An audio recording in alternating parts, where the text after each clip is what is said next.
Bonjour, bienvenue à toi aujourd'hui. J'espère que tu portes bien et que ton temps de Noël est aussi un temps de grâce pour toi. Je pense que parmi les beaux moments d'intimité de Noël, il y a ceux où on se retrouve dans le silence de la crèche ou simplement dans le silence de soi-même pour aider et servir quelqu'un qui a besoin de nous. Jésus est dans le pauvre.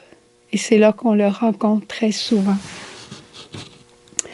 Aujourd'hui, nous sommes à la veille de la fête de l'Épiphanie, fête de lumière. Ces hommes lointains, ces hommes qui viennent de loin, ces astrologues qui vont suivre une étoile. Je me suis posé la question, quelle étoile guide ma vie à moi, ma recherche à moi? C'est quoi l'étoile qui me guide? On en reparlera demain davantage, puis peut-être que j'aurai d'autres membres de la famille avec moi pour répondre à cette question.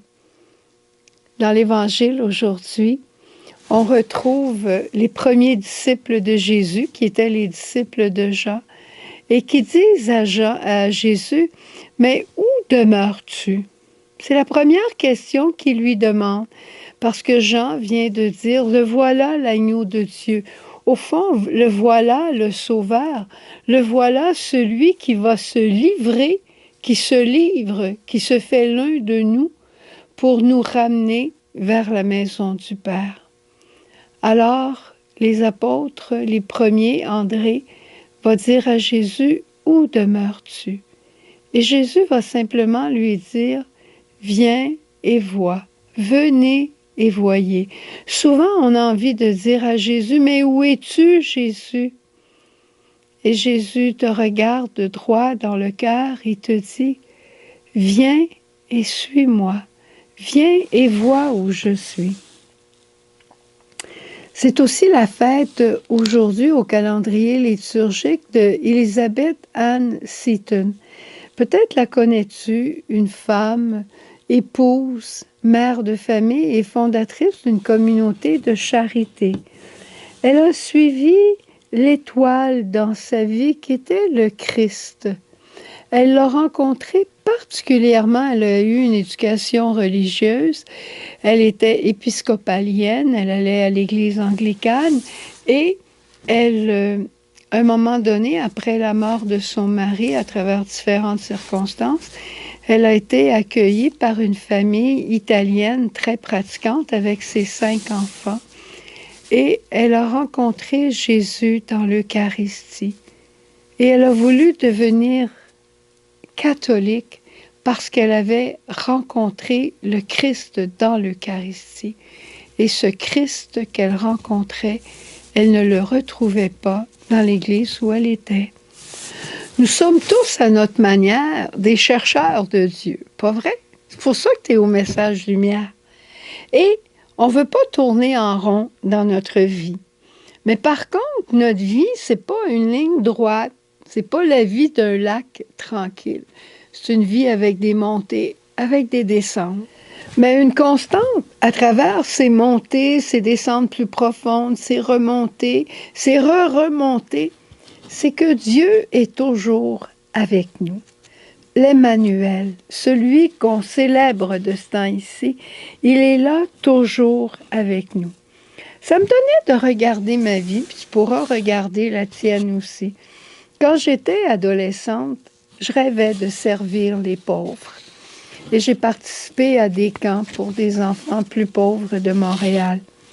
Rendue à l'université, quand je suis devenue pharmacienne, j'avais un attrait particulier pour les personnes âgées, pour les aider.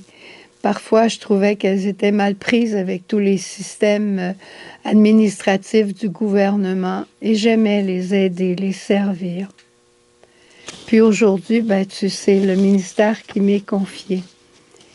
Il y a des constantes, on peut voir des lignes constantes, mais à travers des courbes. C'est extraordinaire. Dieu est toujours avec nous. J'entends parfois des gens qui me disent « Moi, je sais que le Seigneur m'appelle à quelque chose. » Eh bien, moi, je réponds tout le temps il t'appelle à vivre aujourd'hui le plus saintement possible que tu le peux. Vivre ton moment présent, c'est là qu'est Dieu aujourd'hui. Et c'est pour ça qu'on peut poser la question au Seigneur dès le matin. Qu'attends-tu de moi, Jésus? Un frère de la communauté me racontait à la table, on est tous rassemblés à Bécomo, ceux du Canada. Il me racontait qu'il aimait beaucoup l'image du Père éternel de Marguerite Viauville. Puis lui, il dit, quand je vois le Père éternel avec une main tendue, il est dans ma chambre, puis dès le matin, je le regarde, puis je dis, prends ma main, puis conduis-moi où tu veux. Qu'attends-tu de moi aujourd'hui? C'était la parole de Sœur Jeanne. Et là, on se rappelle que l'unique projet de Dieu, c'est quoi l'unique projet de Dieu? C'est quoi la seule chose que Dieu nous demande tout le temps? De nous aimer les uns les autres, l'unité de cœur, un seul cœur, une seule âme. Alors, deuxième question qu'on peut demander au Seigneur, comment ferais-je la communion aujourd'hui? Qu'est-ce que tu ferais à ma place, Jésus, toi, dans cette situation-là que je trouve impossible? Eh bien, le Seigneur y répond. Pourquoi il répond? Parce qu'il est avec nous.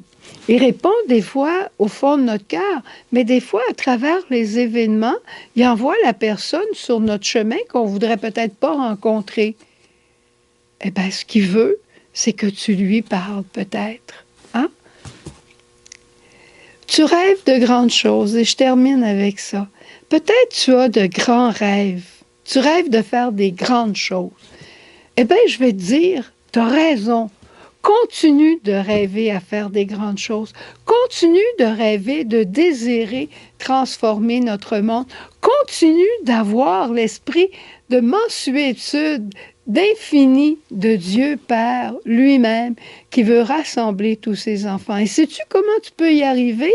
À réaliser quelque chose. Parce que pas juste de rêver pour rêver, c'est rêver pour réaliser nos rêves.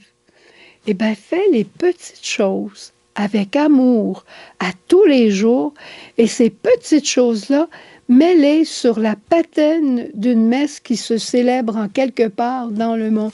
Cette petite chose, ta vaisselle que tu fais avec amour, ce papier que tu ramasses par terre avec amour, offre-le à Jésus. C'est lui le Sauveur, c'est lui l'Emmanuel, c'est lui l'agneau de Dieu, c'est lui qui sauve le monde et qui nous ramènera tous vers le Père.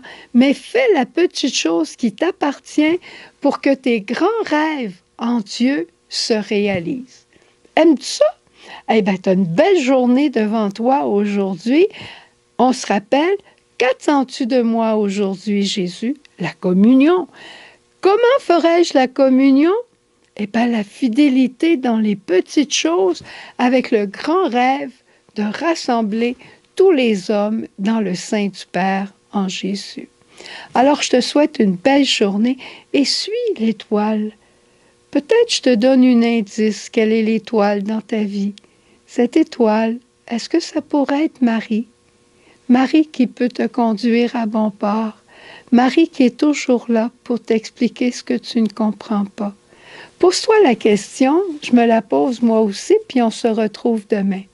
Au revoir, bonne journée, à demain.